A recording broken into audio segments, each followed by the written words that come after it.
वायनाड हादसे पर गृहमंत्री अमित शाह ने राज्यसभा में दुख व्यक्त किया। मृतकों के परिजनों के प्रति संवेदना जाहिर की। 23 जुलाई को वार्निंग भारत सरकार ने केरल सरकार को दे दी थी, इस बात की जानकारी भी दी उन्होंने। साथ ही यह भी बताया गया था कि 20 सेंटीमीटर से ज्यादा बारिश होगी। लगातार अलर्ट किया जा रहा था। अर्ली वार्निंग पर सवाल उठाने वालों को वार्निंग अलर्ट पढ़ना चाहिए। कई राज्यों ने अर्ली वार्निंग अलर्ट का सही इस्तेमाल करके 0 कैजुअलिटी रिकॉर्ड किया है। इस घटना में जितने भी लोग हताहत हुए हैं, जो घायल हुए हैं,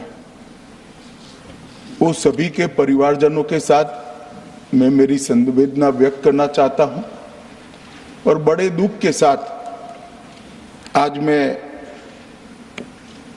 उनके प्रति अपार संवेदना के साथ इस सदन में खड़ा हुआ हूं। दोषारोपण हुआ या जानकारी के अभाव में मुझे मालूम नहीं है, मगर मुझे स्पष्टता करनी है माननीय महोदय, आपके माध्यम से सदन से और सदन के माध्यम से पूरे देश को। Early warning, early warning, early warning, early warning बोलते ही गए।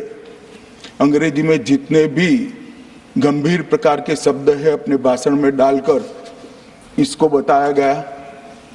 मैं सदन के सामने स्पष्टता करना चाहता हूं, 23 जुलाई को केरल सरकार को अर्ली वार्निंग भारत सरकार की ओर से दी गई थी।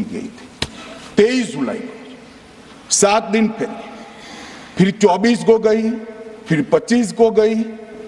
26 तारीख को मान्यवर ये कहा गया कि 20 सेंटीमीटर से ज्यादा वर्षा होगी, भारी वर्षा होगी, लैंडस्लाइड होने की संभावना है, मड भी रस होकर आ सकता है और लोग इसके अंदर दबकर मर भी सकते हैं।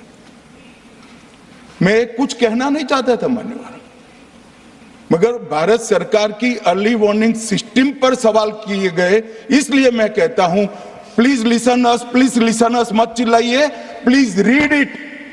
जो वार्निंग भेजा है उसको पढ़िए जरा। और इस देश में कई राज्य सरकारें ऐसी हैं जिन्होंने इस प्रकार की वार्निंग का उपयोग कर 0 कैजुअलिटी डिजास्टर मैनेजमेंट किया है। तो केरला में भारी बारिश और लैंडस्लाइड के चलते 120 से अधिक लोगों की जान चली गई। उसी पर गृह मंत्री अमित शाह ने राज्यसभा के भीतर दुख व्यक्त किया और साथ ही साथ सरकार पर जो सवाल खड़े किए जा रहे थे अर्ली वार्निंग अलर्ट को लेकर, उस पर जवाब भी दिया। उन्होंने बताया कि कैसे 23 जुलाई से लगातार केंद्र सरकार की तरफ से केरल सरकार को अलर्ट किया जा रहा था, उसके बावजूद वहां पर एहतियाती कदम नहीं उठाए गए।